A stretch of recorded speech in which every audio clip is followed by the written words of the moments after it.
The summer is here. That means outdoor festivals, Comic-Cons, and the perfect weather for toy hunts. As the weather heats up and you're out there enjoying yourself, stay hydrated with our show's sponsor, Liquid IV. Liquid IV hydrates 2 times faster than water alone and 3 times the electrolytes of traditional sports drinks. And it's easy to use. Just rip open a pouch, pour one of their delicious flavors into a water bottle, and shake it up. With sea berry, strawberry lemonade, Concord grape, lemon lime, pina colada, tropical punch, watermelon, guava, and more to choose from, there is a flavor for everyone. So whether you're on that long toy hunt, spending 10 hours on your feet walking your favorite Comic-Con, or getting your sweat on, stay hydrated and healthy with Liquid IV. Get 20% off when you go to liquidiv.com and use code AICPOD at checkout. That's 20% off anything you order when you shop Better Hydration today using promo code AICPOD at liquidiv.com.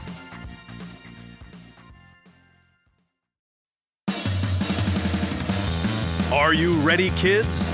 Get your parents' permission, check your mailbox, and grab your shopping cart. It's time for the Adventures in Collecting podcast. I'm Eric. And I'm Dave. Welcome to Adventures in Collecting, where we talk toy news, culture, and hauls, along with our journeys as collectors. Hello, everybody, and welcome back to Adventures in Collecting. Hi, everyone. Dave, we have a packed agenda ahead of us today. It is Yojo June. It is. And we have 2 returning guests that I'm just realizing have never been on the show together. No, not in this capacity. They haven't. Since we have so much to cover, not at the same time. They've both been on. Yes. Far beyond not burying the lead, we are going to jump right in. As I just mentioned, it's Yojo June. There's a lot of G.I. Joe news to talk about, so we are joined by returning guests, friends of the pod, Emily and Lenny from Hasbro's G.I. Joe team. Guys, welcome back to Adventures in Collecting. Hi. Thanks for having us. Yeah. My mind is kind of blown that we really haven't been on this show at the same time before. Well, if you count like the round table segments we've aired, like we've done a couple of those, but like we haven't done like a proper episode with the 2 of you together. And we haven't That's weird. Each for a very long time. I think maybe a year and a half, maybe 2 years. It's been a while. I think Emily, you were the last one on at ZapCon, which is like was the live show. A year. Yeah, our very first live show. Wow. Which speaking of, it's been a long time since you guys have been on. Emily, since the last time you were here, your role has changed at Hasbro. So before we jump straight into the G.I. Joe stuff, tell us a little bit about your recent promotion. Oh, thanks. Technically, it was lateral, but I appreciate the term promotion. So I know semantics. So I am on kind of a new team at Hasbro that is our new consumer marketing team. So we're kind of splitting out how we're handling marketing now. Marketers were doing so many things across all of their brands. And so the hope is that we'll be able to do kind of a little bit more of a comprehensive marketing. So I am now the fan marketer for our non-Disney brands, which is basically a catch-all for anything that is not a Disney brand. So I think I'm on 7 brands right now. Not all of them have product in the market right now. Some of them are coming, some of them are kind of phasing out, but it's been really cool to get to work with a lot of different teams and try some new things. And I miss seeing Lenny every day and getting to work on the development side of things, but it's been a really fun challenge. We're having a good time. Plus, you get to go play with Power Rangers again, right? It's true. I get to play with Power Rangers. I'm learning about Transformers, kind of getting to keep playing around with Dungeons and Dragons and G.I. Joe. And I have that one Magic the Gathering item I've been working on and starting lineup. So I've been having fun. I've been learning a lot. Oh, and Ghostbusters. We're just talking. I'm in the middle of my first watch through of all the Ghostbusters movies, which I think I really needed to start watching about 20 years ago to appreciate them the way that everybody else on this podcast right now appreciates them. But I'm going to get there. Emily, I will say this, as much as I do miss you, your talents are very well served to all the other teams, I must say. Thank you. Good at That's what you very did. sweet. We're having my big challenge right now is we're getting ready for San Diego Comic-Con and trying to kind of figure out how to plus up our experience this year and really make it more of an immersive, must not miss experience for fans. So people will have to stay tuned to see what that is like at San Diego this year. Awesome. I mean, last year you guys recreated a tavern from Dungeons and Dragons, so Yeah. We're bar's not doing pretty that high. this year. That was. I would just like to very much clarify that was Paramount and Paramount's money that paid for that tavern execution, and it was absolutely beautiful. I went on preview night. It was so cool, and it was so much fun to get to see. And then there's modular versions of the tavern experience that actually traveled to other Comic-Cons around the world. So it was really cool. And I was at other events to see like little baby versions of the tavern. But it's been great. Lenny and I are both going to be there this year. We're going to talk G.I. Joe. We'll have some more people there with us and we'll have a good time. Awesome. So, June, of course, means that it is Yo-Jo June. And Yo-Jo. you both... Exactly. Sorry. I'm so tired. It's No almost like worries. you did that like as reactionary as breathing. Yeah. Yeah, it's Joe. and Lenny and I are now very good at doing very synchronized either Yo-Jos or Cobras because we've trained ourselves after fan streams, which is nice. You should have seen in the last Power Rangers fan stream we did. It was John and Jarrett and myself, and there was when we were kind of talking through 30th anniversary, we did the It's Morphin' Time, like actual morphing sequence with our hands, and you should have seen the number of times A, that we had to practice all the hand motions, and B, trying to get synchronized enough where we didn't look like idiots on camera. It was truly a magical experience. Well, Yo-Jo rolls off the tongue. So. It does. Yeah, it's morphin' time. That's there's more of a commitment to that. Yeah, and it's like a 3-step hand movement that you have to do, and your fingers do things, and it's a lot. It's a lot. Yo-Jo is like a whammy bar on a guitar, and then It's Morphin' Time is like a drum fill. Yeah. You know what I mean? You know what I'm saying? That's nice. So, yeah. Wise, so it's like, there you go. And I'm not sure that It's Morphin' Time translates as well as our emotional theory of Yo-Jo, that you can do a Yo-Jo for any emotional tone in any situation. My favorite is, it's sad Yo-Jo's the best. Or like, oh no, my team lead has gone into a coma in an animated movie. Yo-Jo. She's been talking about this scene ever since we saw it in the theater. It obviously made quite the impression on when me. Hawk goes, Yo-Jo. Oh, it's so good. It's so good. First of all, it's incredible. Second of all, the fact that she couldn't get over it, it was amazing. I was just cracking up because she was cracking up about it. We did it for like 2 weeks at work. It was amazing. Literally every situation that we could insert a Yo-Jo in, we did. And then we added it to our mental catalog of different like intonations of saying Yo-Jo, like Yo-Jo. I love that that's the thing you walked away from that movie and not the unsubstantiated fantasy. that's my you favorite. Been saying for weeks after when it aired. You were saying it everywhere I could. Everywhere I could.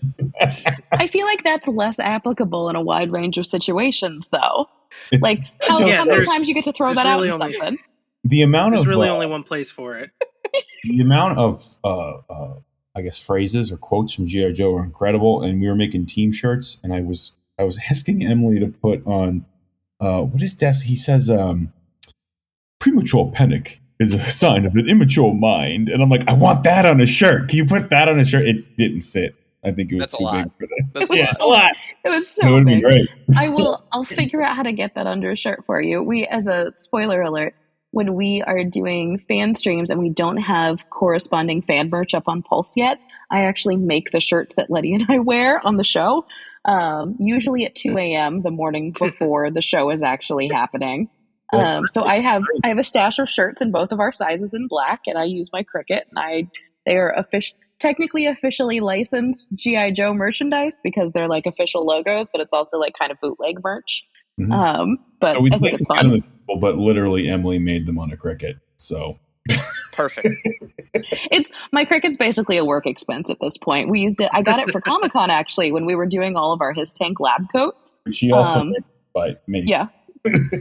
And Lenny actually bartered with one of them and traded it to some guy at Comic-Con, and we got this huge stash of enamel pins from it. It was awesome. Way to go, Lenny. Not bad. Well, speaking of Yojo June. Mm-hmm. Yeah.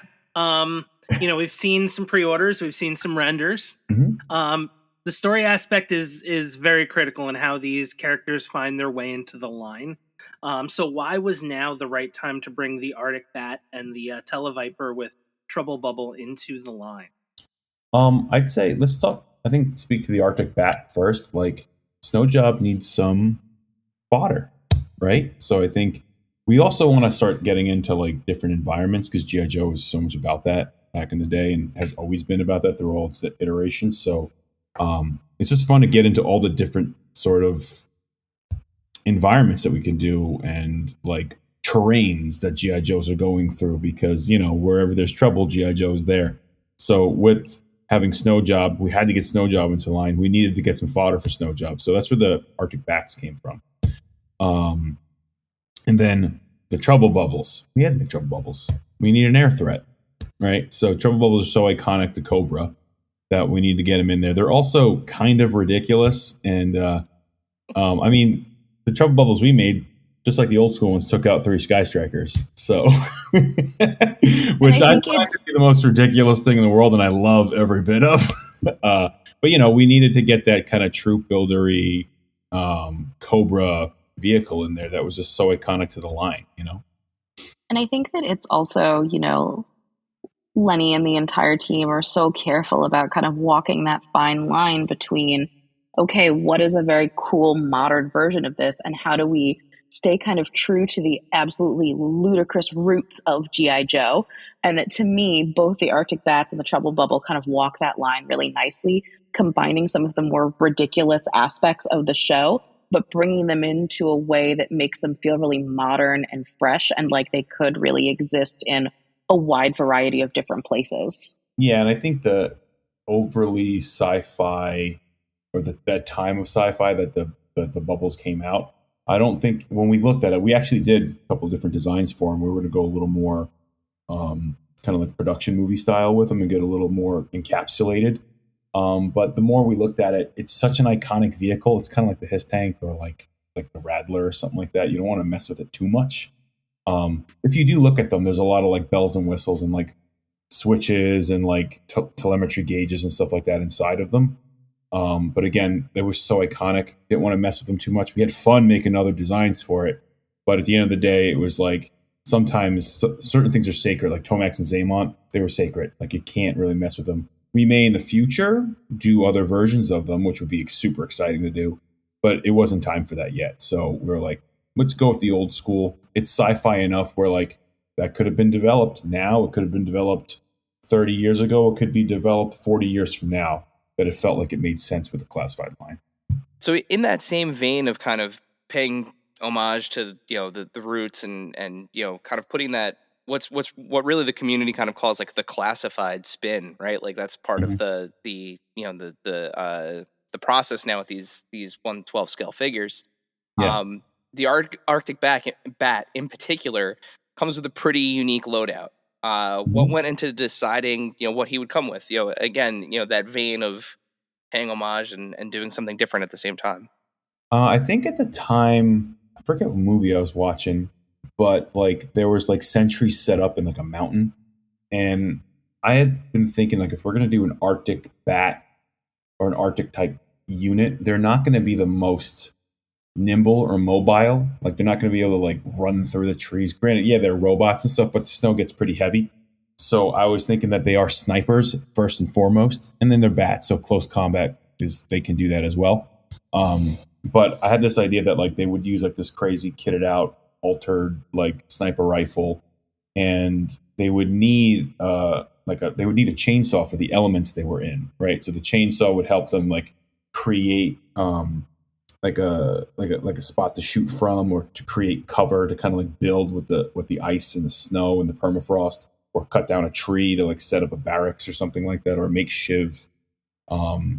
a makeshift kind of like barrier or something like that. So they needed tools so they can deal with the environment that they are in.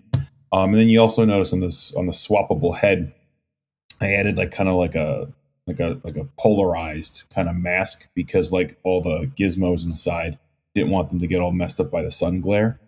So we were kind of playing around with like what would they need, and it's kind of part of the classified thing. Like on the trouble bubble, we had a lot of like rivets and stuff like that. Like we looked at like jets and like how they were riveted together. So that's that classified spin. It's like how do you pay respect to the old but update it, and then sometimes how do you just completely flip it on top of itself and do something brand new? But it's always got the beat or the essence of what it was. So when you squint at it, it passes a squint test, but it tells a full story of what it's supposed to do. I feel a good character design tells you what they do, but doesn't overly hit you over the head. You know what I mean? It's like you can like get there as you study the toy or study the character on the TV show. Like they tell a story and then it unfolds with the more and more you hear about it or the more you play with it, you kind of get more out of it. So, yeah. So basically they're in a harsh terrain and they need harsh tools like crazy sci-fi sniper rifles and chainsaw hands. It's great hearing you talk about it because it's almost like, and not to compare you to like one of the toys that you made, but like it's almost like you have to put like a mindbender hat on, and it's like Yes. It's a twofold question. What would Mindbender and Destro like pragmatically want to include with this character, and what's Cobra Commander demanding that they include? So it's like the sharks with lasers sort of situation. Lasers. Yeah. And it's like you want it ridiculous, right? It should be ridiculous. And whenever I say ridiculous, it's like it means awesome. That's my kind of term.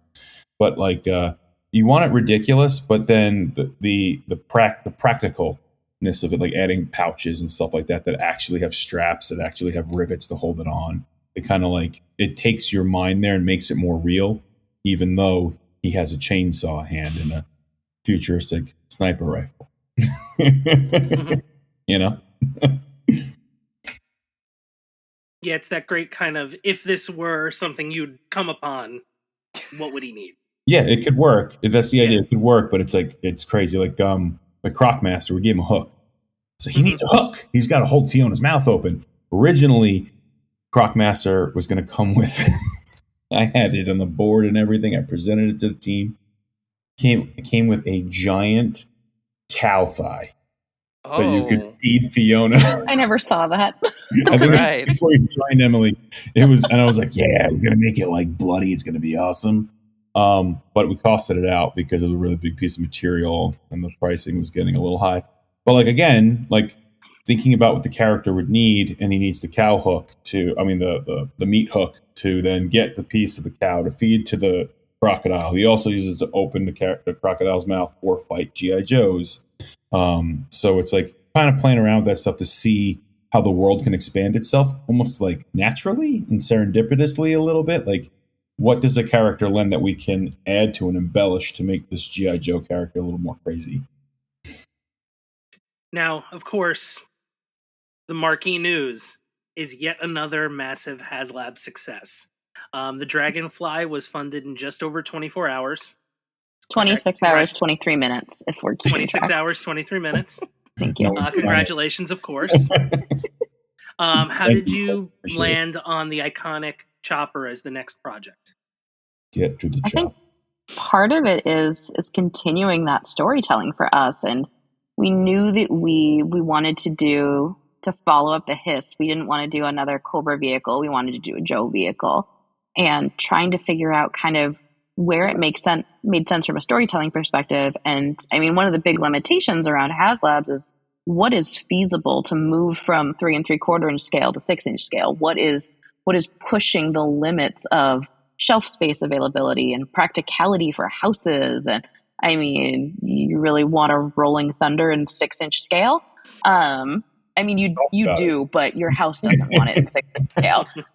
It's like whenever somebody's like, "You're going to do a USS Flag in 6 inch scale," and we're like, "Yeah, it'd be like 20 feet long, and like I could stand in it pretty easily." If it was a true 1/8, 1/12 scale flag, it would be 80 feet long. Jeez. Oh, there If we it go. was true 1/12 scale, but if it was the flag grown, it'd probably be about 25 feet long. Yeah, which is code for we're not doing it. Yeah. But Actually, so it would come with divorce papers. Either that just or included in the package. a mortgage. Yes. yeah. One But installment. It comes so- with an addition. So these are kind of the parameters that we're working with. So that kind of automatically kind of moves a lot of vehicles off of our list of things that are feasible, because we want to make sure that we're making things that are affordable for fans. That they're on the more expensive end of toys, but we're not going to put out like a $2,000 HasLab for you to buy. We actually want people to be able to enjoy these things. And so kind of looking in these parameters, we talk through story beats and kind of figure out what makes sense and what we think people would be the most excited about, and what would be something that is uniquely and identifiably G.I. Joe. To us, that's something that's really important for our HasLabs, is we don't want you to be able to like go out on Amazon and buy something that looks like this from another retailer. Like, what is it that makes ours special that is something that you can't get anywhere else? And I feel like we kind of nailed it with the Dragonfly. Yeah, it's so iconic to the brand too, especially with Wild Bill, right? Like it's literally two iconic characters in one. Right, the vehicle's a character as well, right? So it's like it just kind of made sense. There was a lot of other options we had been looking at, some really cool stuff, but it just felt like you got to cover the basics a little bit. Not to call it basic, but it's kind of like it's very important to the line, so we needed to get it out there. And I think in the upfront, the brand, the line is young still. What are we, 3 years old, maybe? Yeah. Right? Yeah. This podcast launched like right before Classified did at Toy Fair. Yeah, so 2020 Toy Fair. Because that was 2020. Yeah, So, they didn't hit shelf till 21, right? So, Yep. yeah. So again, like it's the beginning. It's exciting. Like I have the privilege of working with Dwight, and a lot of the guys have worked on like Black Series and stuff like that, and like. Legends is 15 years older because of Toy Biz days, right? So it's like, I was chit chatting with him the other day, and I was like, "Wow, you guys are 15 years in on the Hasbro side. Like, it's incredible." And I think about it, like, "Oh, we're only 3 years in. Like, we got a lot to cover." You know what I mean? So it's really exciting to think about, and it was also humbling to be like, "Oh wow, those guys are deep in their lines. It's awesome." And then like it's like we're like the little brother, you know what I mean? Like Hey, you know what though? The Cosmo, the space dog, it's awesome. awesome figure, but would not exist in that form without a certain companion to Snake Eyes. Timber, yeah. The Cosmo's awesome, and that's crazy to think about. It's weird because again, we're the little brother brand, figuratively from a design standpoint. Actually, we're the older brother brand if you think about it. Yeah, just for the action figure line. Yeah, you just went away to college for a long time. Came back. Hey, what's up, guys? I'm back, and I'm taller now. Have my room back. I do think that it's been one of the things that's been really fun for us is as the line is starting to mature is figuring out kind of what we get to do next and expanding into different offerings. And maybe you're going to start seeing some not quite as small, a little bit larger, but not HasLab scale vehicles coming down the line. And we really want to make sure that we're continuing those storytelling elements now that we have covered like the real basic bases up front to kind of continue that story expansion, because that is just so vital to how we view the brand, is that especially we are creating our own story on Classified, but while still honoring the roots of this wonderful franchise. Yeah, it's funny. It's a lot that John, my boss, we talk about a lot, and it's like we want to honor the past, but we also want to push the brand forward, right? So it's like I actually think it would kind of be a disservice just to like reiterate it and not update it, right? Because we've all had those figures in multiple iterations or different scales. So it's kind of like how can Hasbro shepherd the G.I. Joe brand and bring it forward? At the same time, you can still pay respect what we've done before and also do things that are in a way larger recreations. It doesn't have to be all in one way or the other, which is really cool about toys in general, right? Like you can do replicas, you can do new storytelling stuff. It's just a matter of where we place them and how we tell that story and how it develops. So along those lines, clearly there's a lot in the base offering of the Dragonfly that pays tribute to that original 1983 release, like the inclusion of Wild Bill, which we talked about, balanced with some modern, distinctively classified touches. What were some of the most important aspects of the Dragonfly to hit for you from a design standpoint? So the Dragonfly is very iconic. I actually I have my old school one sitting on the table right over there, and we talked about updating the body a lot. So just so you guys know, Mark is our designer on the vehicles for the HasLabs. He does a phenomenal job. But we work very closely with Mark to kind of like make sure that we're still on brand. And on the HasLab vehicles, I do the mainline vehicles, but Mark does the HasLab vehicles. So my job's more like a licenser on those. But I think we had some other designs that we were exploring because you never want to go in and be like, this is what we're doing and that's how it's going to be handled and that's it. You want to explore, get other sketches going and stuff like that. We had seen other sketches that were a little more, how should I describe it? Softer. Others that were more sci-fi. Others that were a little more modern. More modern, yeah. And then where we netted out was kind of a modern take, but with some of the edging out that the original one had, like the cockpit. So for me in particular, I really wanted to make sure that cockpit had that kind of like rectangular shape to it on top. In some iterations, it was getting too round and bubbly, and it was just losing the feel of what it needed to look like. So for me, I needed it to have an angled out aggressiveness to it. But at the same time, from a modernization standpoint, it needs to have some of those modernization aerodynamic features that you see in the iteration that it is today. We also wanted to kind of like plus it up with some of the armaments. We wanted to add a lot more armaments to it. Love the idea of being able to take a vehicle or a character. If you notice in G.I. Joe's, a lot of the parts are modular. Want to be able to do that on the vehicles as well, because how are you going to outfit it for your mission you're going to go on? So again, for the most part, it's like we wanted to keep the silhouette there, but we did feel like we needed to add the technology that type of helicopter has so that it looks believable. Otherwise, it'll look like how old would that be now? A 40-year-old helicopter. We didn't want to do a 40-year-old helicopter. We wanted to do a modern helicopter that has some cues from the Dragonfly. Because the Dragonfly, the cockpit and stuff like that, that's not what Cobra helicopters look like. On the shape, that boxiness, and then the back thrusters, Cobra helicopters don't look that either in an old school from 40 years ago. So Mark did a really good job of redesigning that and kind of exploring where it needed to go. And for the whole team, once Mark got it, we were like, yep, that's it. It looks beautiful. It's a nice modernization. That's a classified version of the Dragonfly. It felt right. And I think so much of, not to discount all of the other things that make something classified, but to me, classified figures thrive in the details. It is those little tiny things that are that attention to detail that you don't always see on other toy brands that exist in the universe that I think really sets us apart. And that on all of our HasLab projects, we pay particular attention to that.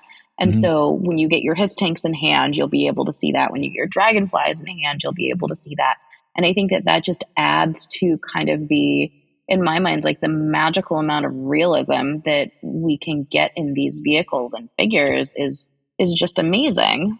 It's fine. I'm in my happy place when I'm doing a sculpt and put for any toy, really, particularly G.I. Joe's, when I can really get in there and, the Greeble that Mark Boudreau used to say all that Greeble, that's like where I'm in my happy place. And I think being able to put that into classified figures and then working with Mark, and Mark also starting to be like, I really like getting into the details. I'm like, yeah, because you're I feel like God is in the details, right? That expression. So it's like you're kind of breathing the life into it a little bit, and it's like you're putting those buckles and buttons and creases and patches and stuff like that. And the same can be said for a vehicle. You're putting on the rivets. You're putting on the scribe lines that insinuate that there's a panel there that can come off, and then inside of there's something. It allows your imagination to like run.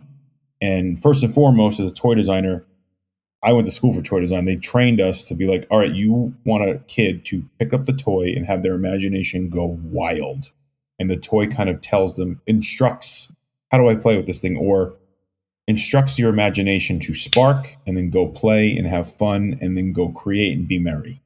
So that's why Classified's so exciting for me and a happy place for me. And I think it's fun to see other designers start to do that too, because it's like you start remembering the basics of toy design, and it's all in those little details. I mean, hell, I've been looking at some of these, classified figures that I have in front of me on my desk. Like I've been looking at them now for 3 years, which is crazy. But like, there are times where I'll pick up somebody and like, who was I looking at the other day? I forget who it was. It might have been Stalker. I forget. I was looking at somebody though, and I noticed that there was detail sculpted underneath something, and like you couldn't actually see it, like on normal inspection. But I happened to just move it a certain way, and I was like, wait a second, and like I moved like the vest aside, and I was like, oh, there's stuff going on under here. Well, it's funny too, because like if we don't put the vest on and we use that body, it's toy design, we're using bodies and vests and stuff like that. Like later on, like you got to account for it. So it's like design the whole thing. It's a lot to do, but it's fun. So it's like, why not? I mean, think about when you were a kid and you got an action figure.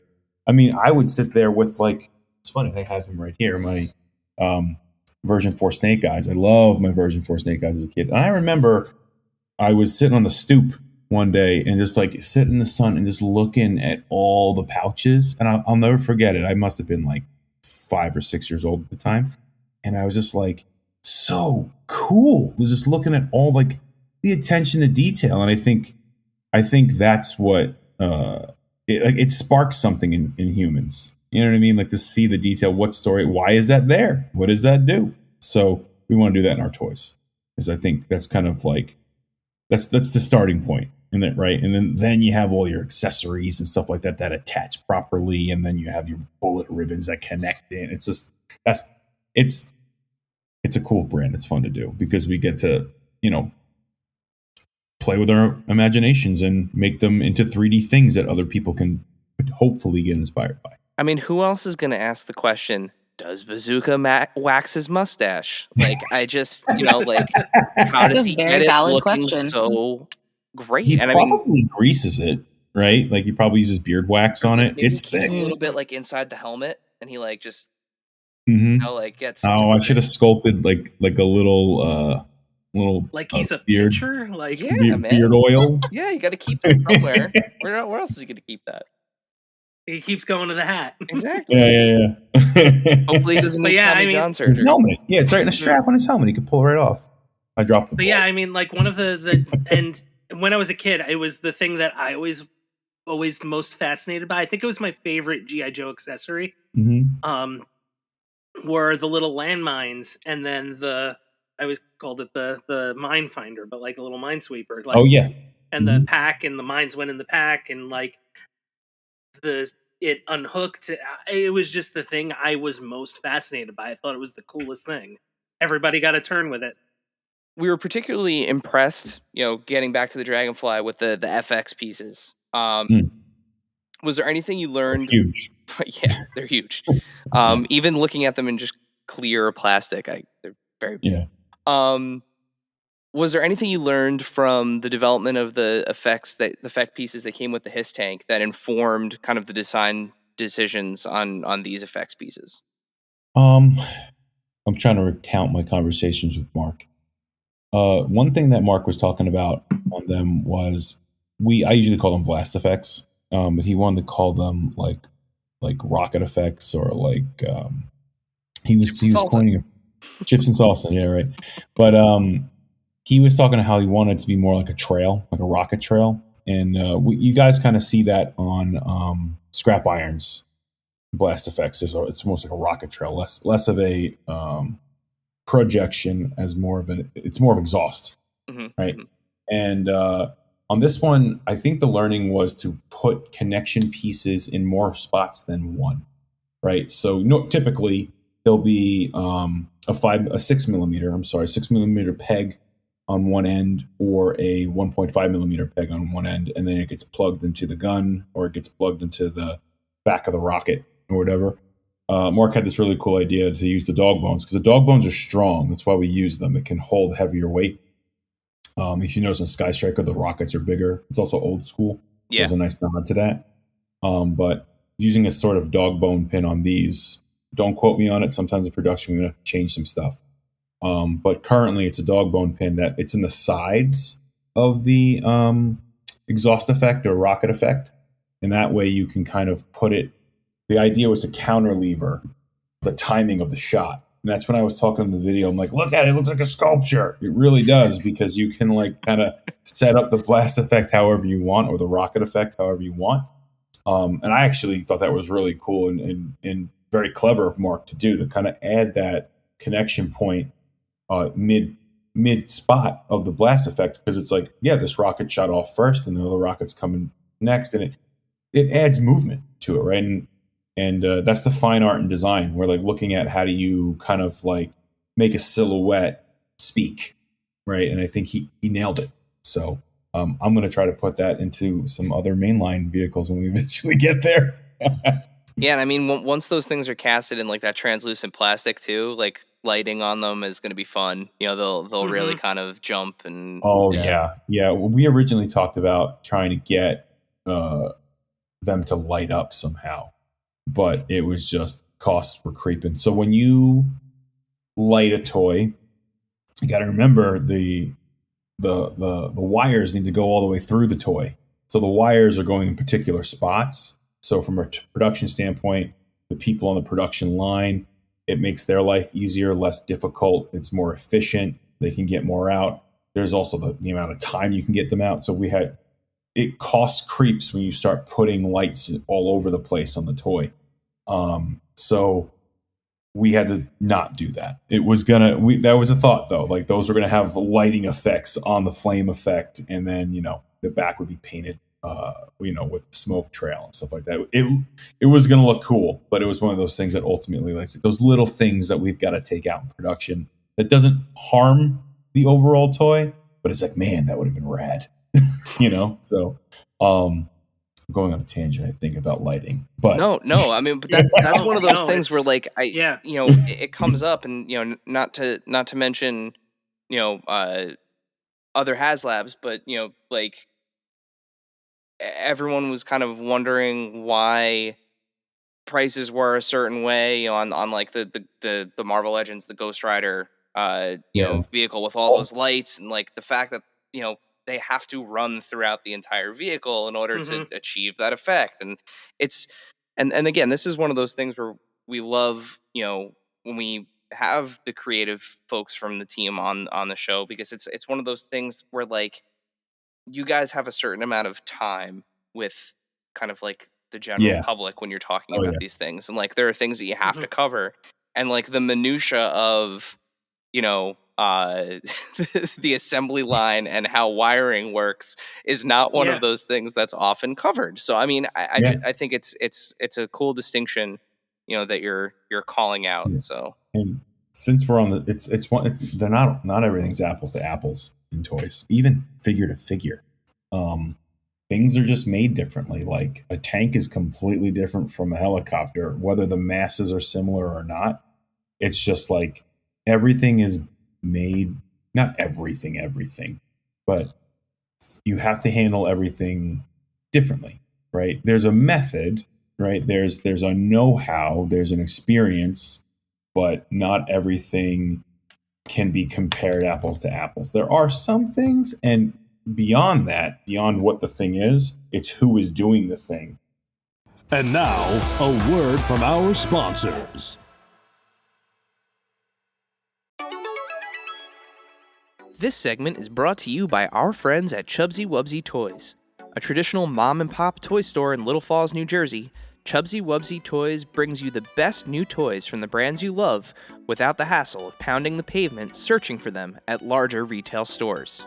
Visit them in person at their brand new home at 101 Newark Pompton Turnpike, Suite 1 in Little Falls, New Jersey, or online at chubzywubzy.com.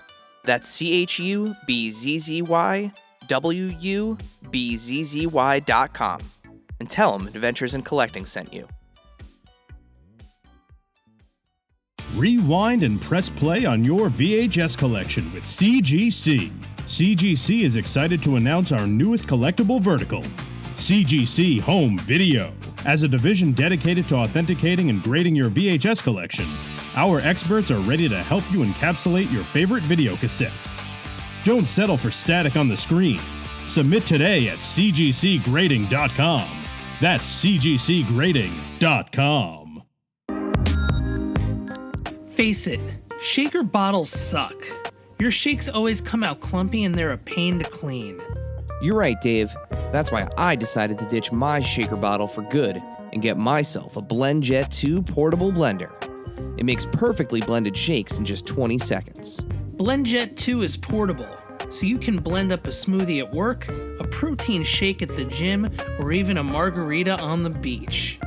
It's small enough to fit in a cup holder, but powerful enough to blast through tough ingredients like ice and frozen fruit with ease. BlendJet 2 is whisper quiet, so you can make your morning smoothie without waking up the whole house. It lasts for over 15 blends and recharges quickly via USB-C. Best of all, BlendJet 2 cleans itself. Just blend water with a drop of soap and you're good to go. With an array of colors, patterns, or even Disney-inspired designs to choose from, show off your personality while you're blending up something delicious on the go. What are you waiting for? Go to blendjet.com and grab yours today. And be sure to use the promo code AICPOD12 to get 12% off your order and free 2-day shipping. No other portable blender on the market comes close to the quality, power, and innovation of the BlendJet 2. They guarantee you'll love it or your money back. Blend anytime, anywhere with the BlendJet 2 portable blender. Go to blendjet.com and use the code AICPOD12 to get 12% off your order and free 2-day shipping. Shop today to get the best deal ever. And now, back to the show. So, Emily, Lenny, what is your favorite feature of the Dragonfly? Oh, snap. Oh, mine is without a doubt chips and salsa. Like, what a beautiful and ridiculous addition to that this was majestic helicopter. There's a little bit of an adorable story to that. Mark was coming up, the designer, was coming up with what he wanted to call them.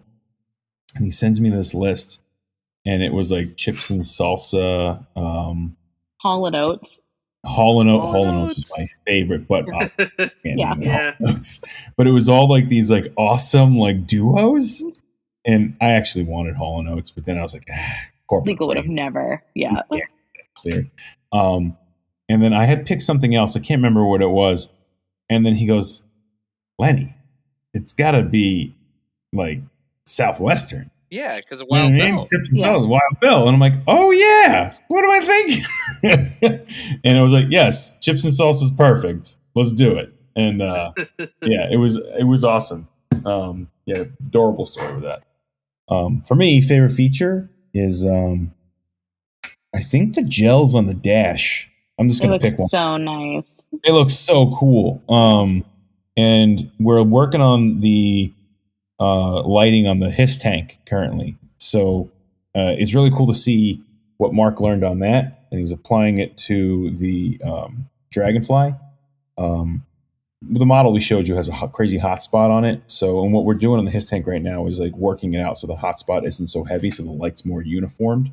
And it's kind of cool to see how we had a couple of options we were looking at to see how to get that light to diffuse better, so it looks less like a light bright.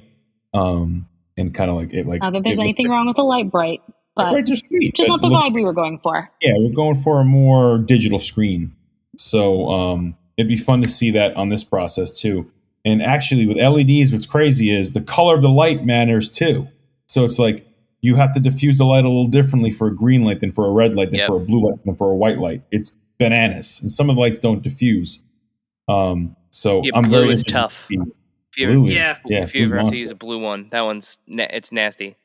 And they are pricey.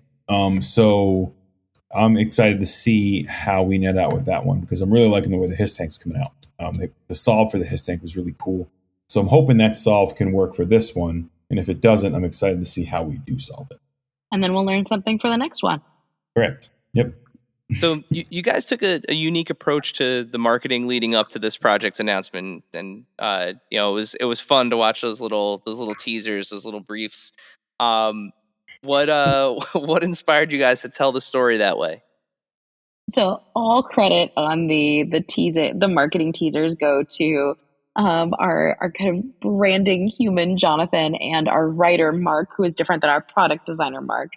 So the way that we kind of structure our HasLab marketing campaigns is I'll go in and do kind of a bare bones, like, okay, these are the key beats that I would like to hit for this. I think I had said something like, let's do 2 teasers. That sounds sufficient. And so Jonathan and Mark come back and they're like, we have this plan and we're going to tell this story and it's going to be beautiful. I'm just like, go for it, guys. This sounds amazing. And so they came up with the story and all the visuals for it. And I helped to route it through legal and get it up. But it was so much fun. And I think that one of the perks of kind of being on a smaller, scrappier team is that we really are at all times basically like an all hands on deck team of like anything that we can help with to make happen, let's do it. And so I really appreciated them saying, we have an idea for this if we want to see how this is going to pan out. And I think that I don't think that I saw a single person who was like, why are you telling us this story? This is stupid. Yeah, and so I'm really excited to see kind of what the implication is of this on future HasLabs and how it may play out in different ways across different campaigns in the future. But absolutely all credit to Jonathan and Mark. They did such a wonderful job on this.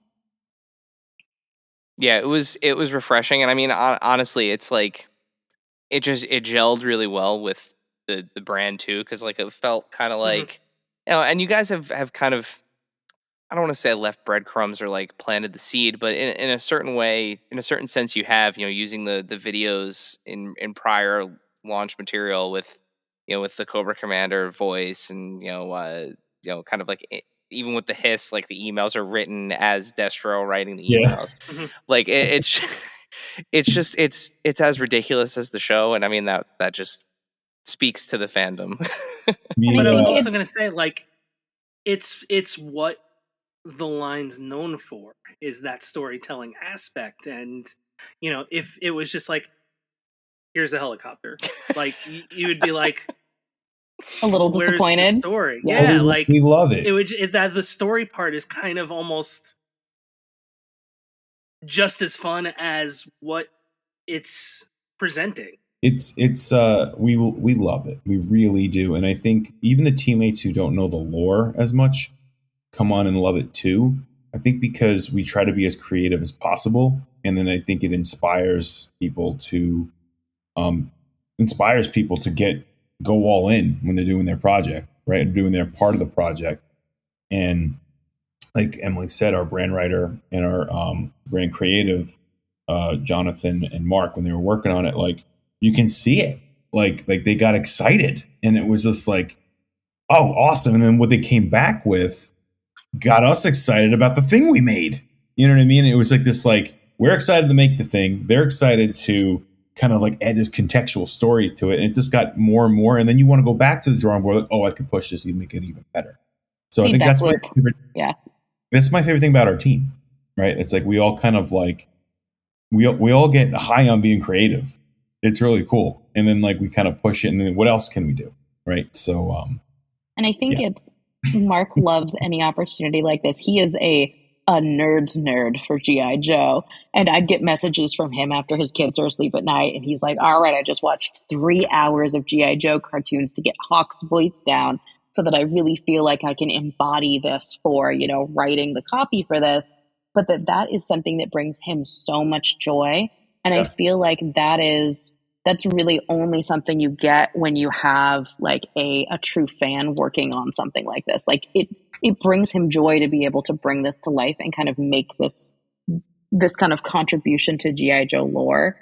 And while not necessarily everybody has to come into the brand as a fan, I do think that everybody on the GI Joe team has done a really wonderful job of kind of embracing this brand and figuring out how they can contribute to kind of continue the ridiculousness, as Lenny was talking about earlier, that makes GI Joe so unique and special.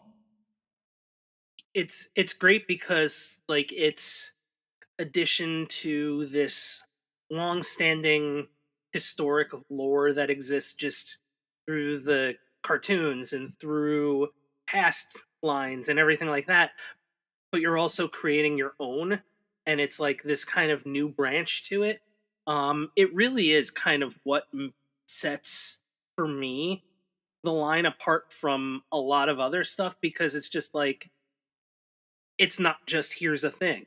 It's here's why this matters and here's what it brings to the table. And I think that's really cool. And it's not to, here's a thing works for a lot of stuff, but it kind of is the addition. It like I was saying before, it's part of what makes finding out about any new classified stuff more fun. Yeah, I mean, that's a really good, Dave. I never really thought about it that way, but if you think of even like you name like some of the top toy brands, so whether it's stuff that's going on with DC, stuff that's going on with Marvel, stuff that's going on with wrestling, it's literally it's like here's a wrestler. Yeah, the story is happening in some other form of You're media, right? And it's just like, here's the Mhm. thing that you saw on TV 2 weeks ago, or here's the thing you saw on on the screen or on a comic book. But you guys are literally telling a new story through these toys. Like it really is a unique factor of what you're doing. That is awesome to hear, because it's kind of part of our like mission. So it's kind of cool to hear that like we're executing on it, right? And it's like it's working. It's And awesome. I think that a lot of the time we count ourselves so lucky that we have the creative freedom of not doing entertainment accurate figures, which is something that not every toy brand gets to have as a luxury. And so Lenny really has so much more wiggle room when it comes to making creative design decisions than he would, or than anybody else on the team would, if we were doing verbatim references from something that was very specific from entertainment. But because we really kind of look at the majority of classified, with the exception of the G.I. Joe movie figures, as kind of a hodgepodge of retro and modern that is kind of fused together to create these new interpretations, I think it leaves us with a lot of wiggle room for interpretation and kind of how we want to bring that to life and ultimately what that looks like. Yeah, and it really does lead, like, it's, the whole cheesy form meets function kind of thing. It does unclassified form meets function, but then I think there's another tier, and it's like to tell the story. Like, I'm actually looking at a figure right now we haven't showed you guys yet, but I'm like, oh yeah, I did all that, so that would connect there and that would go there, and then he would be able to hold that. And it's like, oh yeah, that's yes, we do it so that the toy can be all encompassed, right? Like we try our hardest to make all the weapons holster. Sometimes we can't, but that is one of the goals. But again, that's form meets function, and then it tells a story of who the character is and what they do and what their job is. Because G.I. Joe's all about the character's job. They're all archetypal, right? So it's like you got your demolition guy, you got your pilot guy, but then you throw that extra twist on it, pilot cowboy guy, right? And then it creates an extra special thing about him. So one of the other big parts of the marketing of this, of course, is the tier structure and and the unlockable aspect of it. And as of at the time of this recording, we know that Night Force Ripcord will be joining Big Ben on that sub team, right? At the 13K unlock, which I have not checked the tally in like the last like 15 minutes, but I know we're very getting close. Tell us a little bit about how how are those tiers structured? Like, how do you determine, like, we're getting a tier at 13, we're getting a tier at 17, we're getting a tier, or 16, and we're getting a tier at 19. Like, how do you determine where to place those tiers, and kind of generally speaking, what you want to include at them? I think for us, we keep refining our HasLab approach with every HasLab. So we took all the learnings that we had from Sky Striker and we applied them to the Hiss. Took all the learnings that we had from the Hiss and really applied them to the Dragonfly. And it has been made abundantly clear by fans that what they want on G.I. Joe HasLabs are figures as unlocked tiers. We heard you. We listened. You're getting figures as your unlocked tiers. And so because of that, when we're doing accessory pieces for tiers instead of figures, it is less plastic weight and ultimately usually less cost, because we are, as some would say, unnecessarily doing full packaging for all of our figures. That's an additional cost. We have to pay for artwork. We have to pay for the packaging. It takes up more room in the overall box. But that, to us, that's part of the overall experience, and that's really important to us. We've set a precedent, and we want to make sure that we're still matching that so that you know kind of what you can continue to expect. Because of the kind of additional costs of what does it mean to be putting in all of these extra figures with HasLabs as opposed to potentially like smaller accessories, we have started to space our unlocks out a little bit more so that it takes a little bit more to get to each of them. We have every full confidence that we will reach all three of our unlocks for this, which are 13, 16, 19 this time around. But that it is, we want to make sure that we're delivering on what fans are hoping for and excited about. And it's a great opportunity to bring figures into the line that perhaps we wouldn't have gotten to for a while, or kind of add to the story, or in a way that maybe they're not necessarily integral to the mainline story right now, but it's a fun way to get to add them in. Very cool. Yeah, for sure. Yeah, and just real quick before we dive into our Q&A section, let's go back to last year's HasLab. You mentioned that you guys were still making some fine tuning work on the Hiss, but is there a general update? What can we expect to see something? An update on the Hiss soon, an official update. Yeah. So official update on the Hiss will be coming soon. We will actually, the first time people will be able to see the final Hiss in person will be at San Diego Comic-Con this year. So we will have one of our final models. Actually our final, it's actually what is shipping to people, which is really exciting, in our Comic-Con display case this year. So we are really, really excited to get to show that off, and we hope that everybody is as thrilled with it as we are. You should have seen our faces the first time we unboxed one. There's video that we took of, so I was taping, Lenny was doing the unboxing for us. You're unboxing this today. I'm like, yeah. Okay, on camera? and we were. Can I sit crisscross applesauce? It wasn't like kind of one of the usual videos that we had done. It was in one of our basically engineering review meetings. And so we're in this big conference room. I have a camera focused on Lenny. You can hear me talking at him from behind the camera, but you can't see me. But you can also hear all the other people that are talking in the room, because this is a live review session of everybody kind of critiquing final things about the Hiss tank. And it was so much fun. There was such happiness in the room. And actually my mom was here visiting, and I got to bring her in, and she got to actually sit in the meeting room with us while we were going through this. And for her, Lenny and I are both quite close to our moms, and we spend a lot of time talking with them, and they watch all of the fan streams that we do, and it's very, very cute. And so for her to get to sit there and kind of watch what we were doing and experience it firsthand was really, really fun. And I'm glad that I got to share that with her, but it was pretty special. Yeah, it was awesome. And it's funny, when I review toys, I use a lot of superlatives, but it was on camera, so I couldn't. Superlatives suppressed. We had to... Because we were sharing, basically it was like, Lenny, you're going to share, because it was the final sample.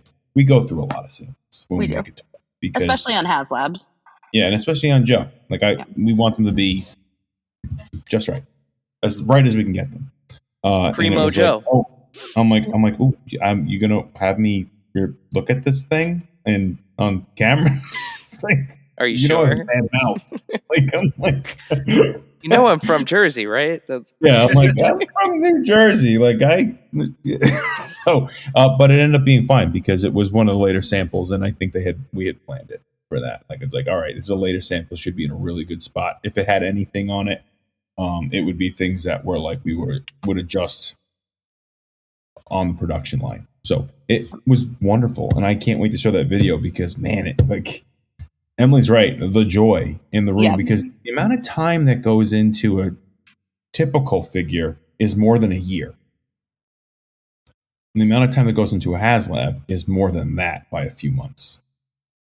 So it's like a lot of time is spent on this stuff between us at Hasbro in New England and then our Hasbro partners over in China, right? So it's like a lot of people are working on this thing, and then our partners at the vendors. So it's a lot that goes into one of these things. So to like when we get a product to close to launch, it's super exciting. And then especially on something like this, it's so complicated. Again, HasLabs are a wave in a box, right? So it's like you get your you get your giant vehicle that is very complicated, and then you get your figures, and our figures are not simple figures on Classified. So it's like you're getting a wave of 4 figures essentially and a very complicated vehicle.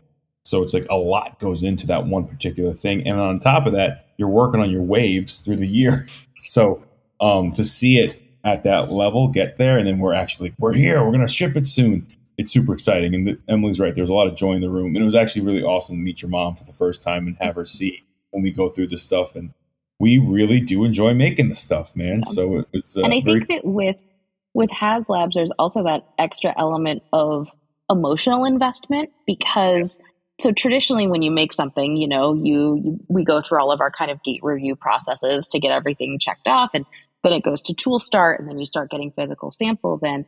But with HasLabs, the whole process is kind of backwards because we don't start tooling until the project has been funded. But in order to get the project funded, we need a physical model to show people what they're getting. And so we make this kind of one-off resin model, and so that we can actually show you what it will look like in order to get you to buy into this thing. So by the time the resin model shows up, we have been talking about this for 9 months, 12 months. We have been sitting in multiple meetings a week about this. We have been putting our blood, sweat, and tears into it, and we're emotionally invested and so excited to see it come to life. The His tank in particular, I had designed a His tank a year before we had done one. We had done a full design, had full renders done. We did all sorts of like digital, I guess 3D sketches if you would. So the His tank was even more crazy because like we had done it and then we had gone another direction. So it was like a long period of time. So that His tank means a lot to us as a brand. It's just like for the Classified brand, not for the entire G.I. Joe brand, but Classified, the His tank is a lot for us, and it's a milestone, and it means so much. So to see it get funded the way it did, oh my god, none of us were. So and Lenny can, I will speak for both of us in this. When the Sky Striker campaign was going, we spent 44 days and 16 hours in a mild panic that this project was not going to fund. And so we were emotionally, like, we had kind of steeled ourselves. We were resolved to be like, okay, if this happens again, it's okay. We will get funded. And so to have kind of emotionally prepared ourselves for a month and a half of what's happening? And then to have the Hiss fund in less than 9 hours, and then to have the Dragonfly fund in less than 27 hours, it is so wildly humbling, and we are so appreciative of the community and that everybody is excited about what we're doing, because we get excited about this stuff, but we just hope that other people get excited about it too. So we just feel very, very honored. And thank you for not making us wait for 44 days and 16 hours to fund.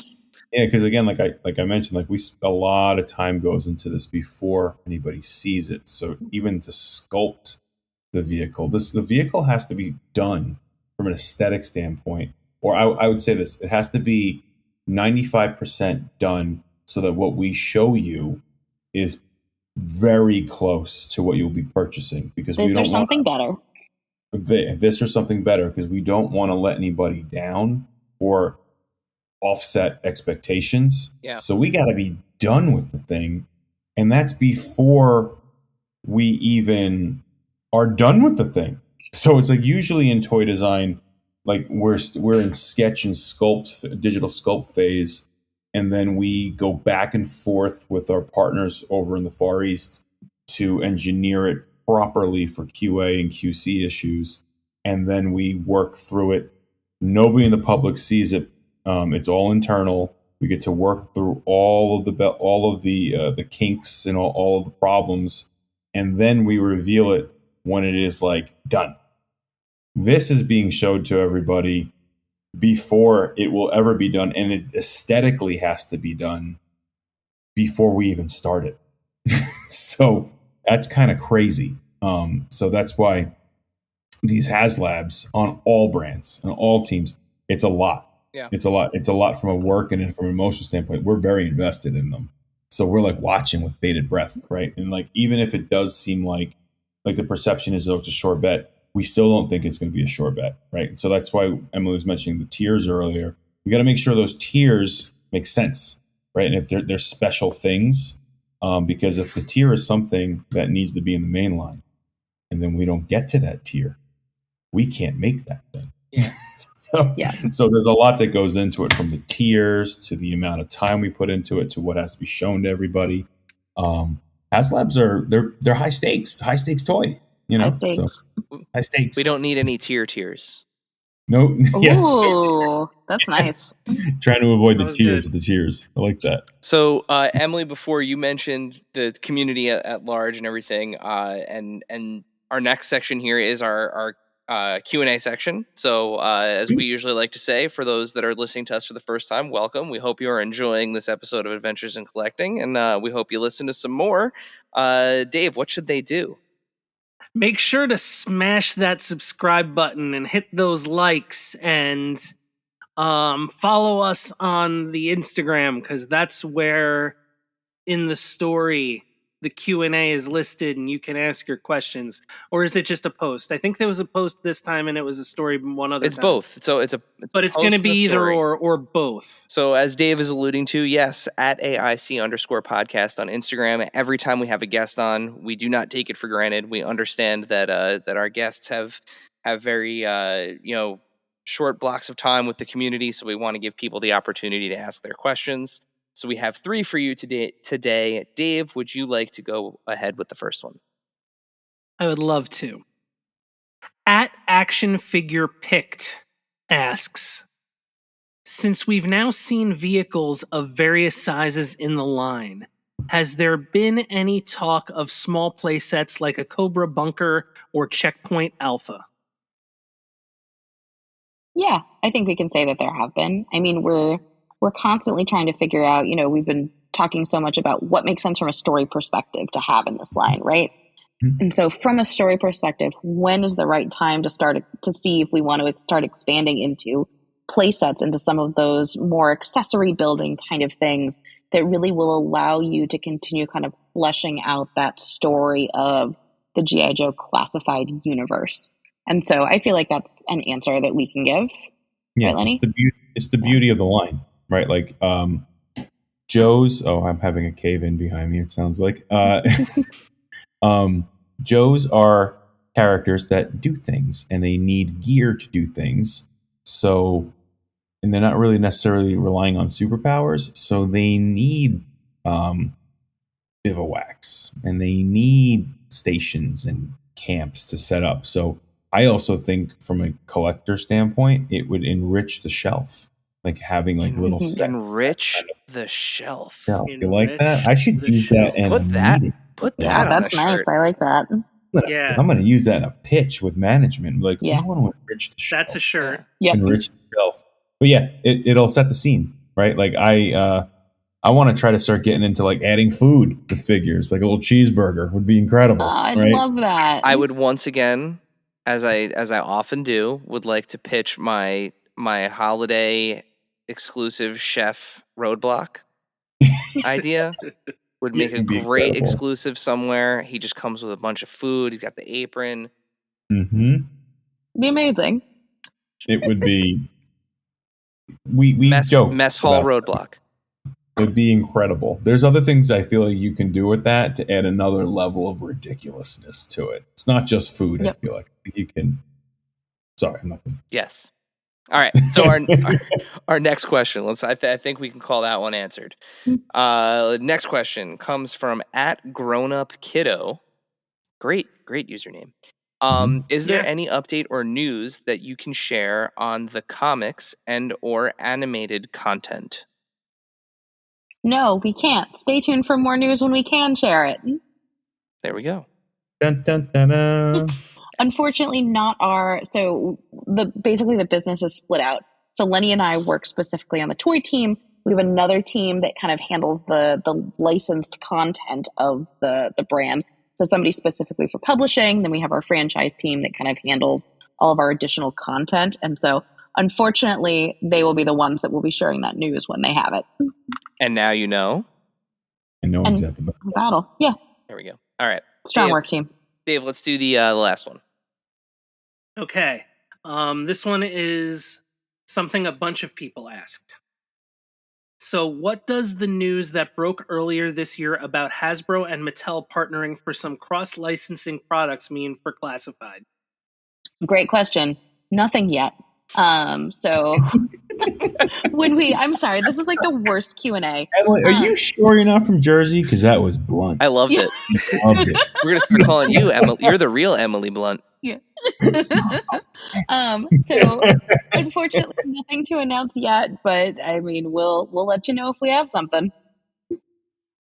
Are there other questions maybe that we can? I feel like Do you want to make up another question that we might be able to answer, or one that I can very bluntly look at you and go, no comment? People like that on the internet. All right, so we usually. I mean, I always ask about fridge, Yeah. but that's. Yeah, Dave wants to know when the fridge is coming. That's your other question. I do too. Dave, you know we can't talk about upcoming figures that we haven't announced yet, And which is just a fancy way of saying no comment. And therein lies why I have no other questions from our Q&A. That was an example of why we only have 3. That's It's very funny. fair. Okay, wait. And Actually, there was one. Yeah. I don't remember who. I actually think it was the same guy that asked. The same account that asked the first question. So @Action Figure Picked. And if it wasn't you, you're getting credit for it anyway. So you mentioned, and you guys had kind of alluded to this actually earlier in the conversation, that there were other vehicles that were up for contention, right? When you were before you decided on the Dragonfly. How far along do you get in kind of like that vetting process where like you're like, actually no, we're not going to go with this one, we're going to go with something else? Like how does that how far does something get along? Concept board, I'd say. Like it's we try to usually keep pretty early. Yeah, because you got to think about time and effort put in. You want to make sure that the concept board is very understandable and really conveys the idea, because the people who you are showing it to are not necessarily marketers and toy designers all the time. So to get proper feedback from them, you need to make sure it kind of gets across what you're making. The value is there. So yeah, concept boards. And then, we go from there. So Emily, Hey, that was more than a no comment for an answer. There you go. Yeah. There we go. It's tough. It's one of those things where everybody wants to know when they're getting their favorite character. And, and I'm coming from a place of feeling very spoiled because this year I'm getting my 2 favorite Joes of all time in Snowjob and Shipwreck. I can't wait to have them. Awesome.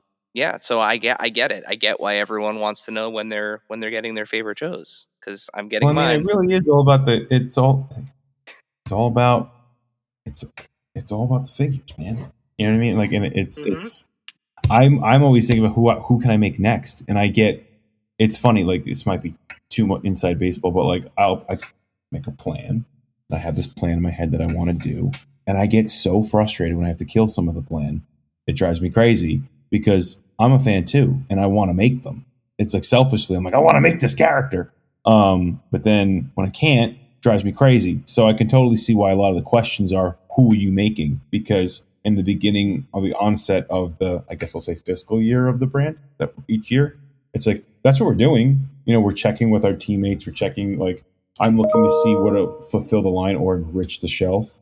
And then I vet it with my peers. Like, hey guys, does this list look cool to you? So then we have this cool list that's incredible. And sometimes we can't go follow through with everybody.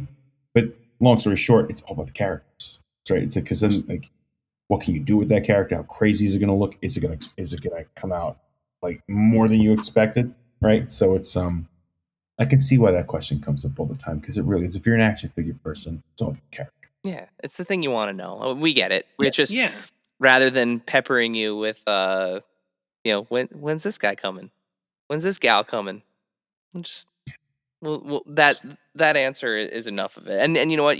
With that, you've survived the Q&A section. So congratulations. Yeah, we did it. We did it. Which, before we say goodnight, good evening and goodnight, we do have a tradition on this podcast where we have a final question. Now, both of you have had the opportunity to answer this podcast's traditional final question. So, Dave, would you like to fulfill your role as this show's James Lipton and ask our alternate final question? Why, yes, I would. This is incredible. Since you have both appeared on the show previously and have had the opportunity to answer the standard final question, we've prepared a special one for you both to answer. If you could have one Joe or Cobra over for dinner, who would it be and what would be for dinner? I actually have an answer for this. Do you want me to go first, Lenny, so you can think about it? Yeah. This is not shocking that you already have an answer planned for I know. this. And that part of it is motivated by fashion. I know. Shocker. So I would, and Lenny's trying to figure out who I'm talking about based on that answer. So my dinner guest would be Pythona, because now we share a hair color scheme, and I feel like that would be fun to talk about. I also really respect her.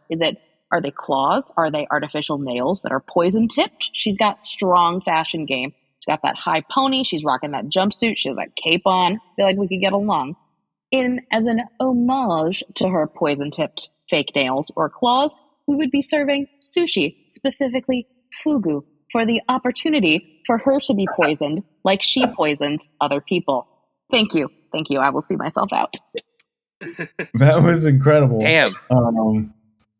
I think she's biologically enhanced, actually. So they're not artificial nails that she pumps poison into every morning? They are biotech, right? Okay. So but are they biotech acrylics or like biotech claws? Like keratin that grow. All right. Or maybe, I don't know. It's kind of, they grow. Ask Galapagos. But do they grow pre-poisoned, or does she like dip them in poison in the morning to say like hello as like part of her morning makeup routine? I envision it actually as like they come out and then like somehow, some way, like almost like a nerve kicks and like a snake's poison. It then runs down. Oh, okay. Nail and then goes to the tip, kind of like a snake fang. I think that's what they were getting at. It's almost like we've been thinking about designing this figure.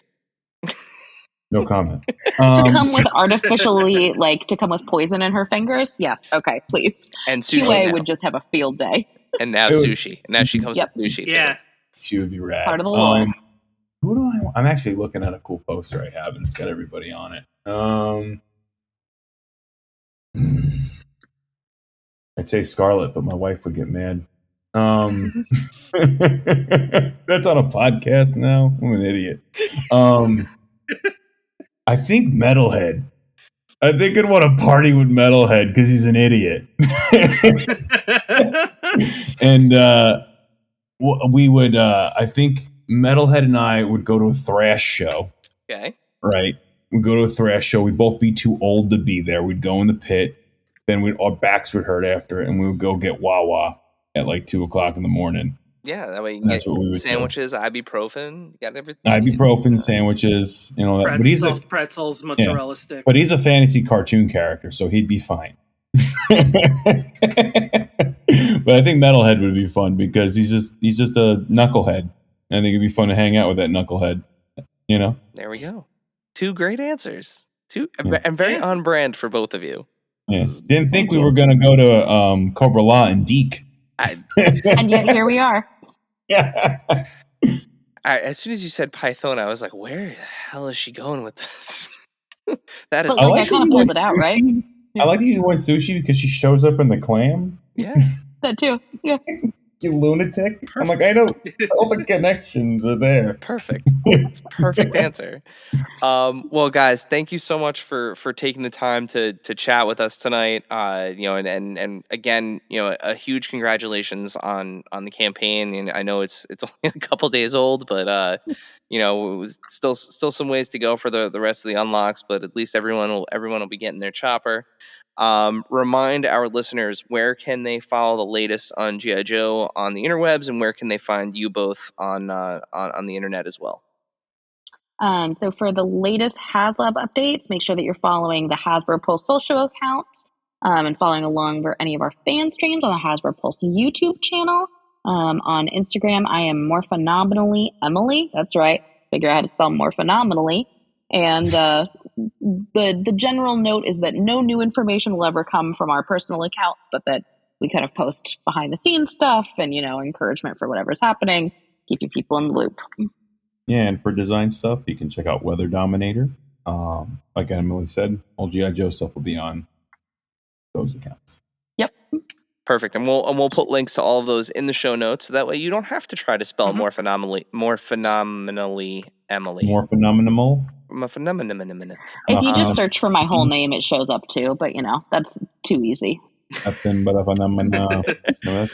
Yes. Yes. LL. But we'll make sure we put links to that in the description. And guys, thank you again so much. And I think the most appropriate way to send us off tonight would be a Yo Joe, right? If we all do a Yo Joe together. Hopefully, it won't be too I would loud. think so. Right? Yeah, I feel like that's appropriate. What is the mood temperament that we're gonna? I think my Yo Joe has to be low. Yeah, because of sleeping people. Oh, is it Sleepy Yo Joe? Yeah, it's Sleepy Yo Joe. Bedtime Yo Joe. All right, on 3. Ready? 1, 2, 3. Yo Joe. Thank you for hanging out with us today. Subscribe, rate, and review this podcast wherever you listen, and then tell your friends to do it. Thanks also to Joe Azari, the golden voice behind our intro. Learn more about him in the show notes. Our music is Game Boy Horror by the Zombie Dandies. Follow us on Instagram and TikTok at Adventures in Collecting and on Twitter at AIC_podcast. Stop by and say hi. Show us your hauls and photos. Tell us your toy stories. Maybe we'll talk about it on a future episode. Don't try this at home. Void where prohibited and some assembly required. Each sold separately, not a flying toy. Consult a physician if your toy run exceeds more than 4 hours. This has been a non-productive media presentation. Executive producer, Frank Hablawi. This program and many others like it on the Non-Productive Network is distributed under a Creative Commons Attribution Non-Commercial No Derivatives license. Please share it, but ask before trying to change it or sell it. For more information, visit non-productive.com.